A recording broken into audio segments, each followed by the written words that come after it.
Alam nating lahat na ngayon maraming mga free agents na pwedeng makuha ang Magnolia at mga players na pagdating dito sa trade. Pero mukhang isa raw na tinitignan daw talaga ngayon itong Magnolia Chicken Templados kung sakasakali ay makuha ang free agent na si Terence Romeo. Alam natin na si Terence Romeo matagal na yan naglalaro dito sa PBA at sa kasalukuyan ang huli niyang team ay itong Terra Firma. Pero mukhang ang magiging sitwasyon ngayon, nag-request na raw ito si Terence Romeo na i-release na siya ng Terra Firma para makakuha ng ibang, makapaglaro siya sa ibang kuponan yung merong tsansa na mag-champion.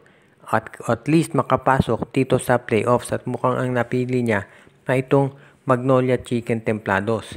Yung laro kasi ni Terence Romeo, sasabihin ng ibang matanda na yan, pero sa totoo lang, mukhang bagay na bagay itong si Terence Romeo dito sa Magnolia dahil pwede siyang maging backup nitong si Jerome Lastimosa. Kaya hindi naman malulugi ang Magnolia dito dahil ito si Terence Romeo kapag yan naging free agent, wala na kinakailangan i-trade na player ang Magnolia o kaya draft pick. Pwede nang pumirma sa kanila si Terence Romeo anytime at magiging maganda yan para dito sa Magnolia Chicken Templados kung makuha nga nila ang serbisyo nito. Dahil nangangailangan sila ng isang point guard talaga na magiging maganda ang nilalaro para sa kanila. Kaya sa tingin ko pwede ito si Terence Romeo para dito sa Magnolia Chicken Templados.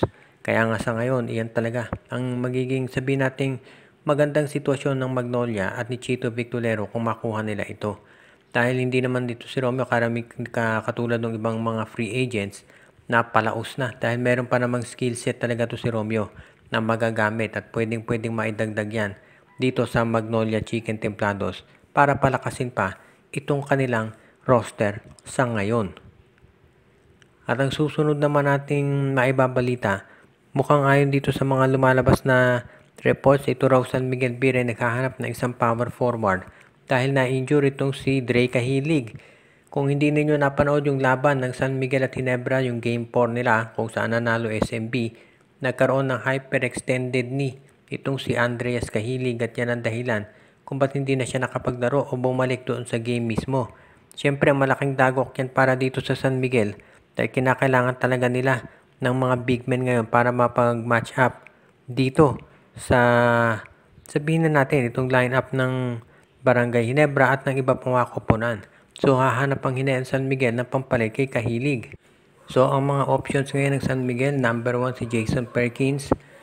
Pwede rin nilang subukang makuha mula dito sa Converge itong si Gio Ambohot at nandyan din yung iba pang mga pwedeng options nila katulad nitong sa Meralco na si Cliff Hodge o kaya naman kunin nila yung nandito sa Terra Firma na si Luis Anggalang.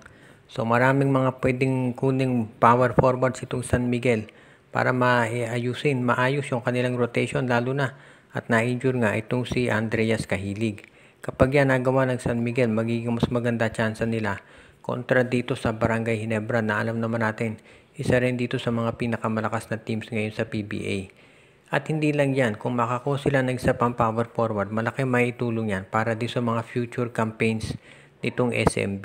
At yan naman talagang inaabangan ng marami. Kung sino pa yung may dadagdag dito sa lineup ng San Miguel. Dahil alam natin yan ang inaabangan ngayon ng mga fans, hindi lang ng San Miguel, kung hindi maski na nitong iba pang mga koponan. Dahil syempre kung ano maging movement ng SMB, dyan susunod din malamang yung TNT, pati na ang Converge, at malay natin pati Rain or Shine Elasto Painters.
Thank you.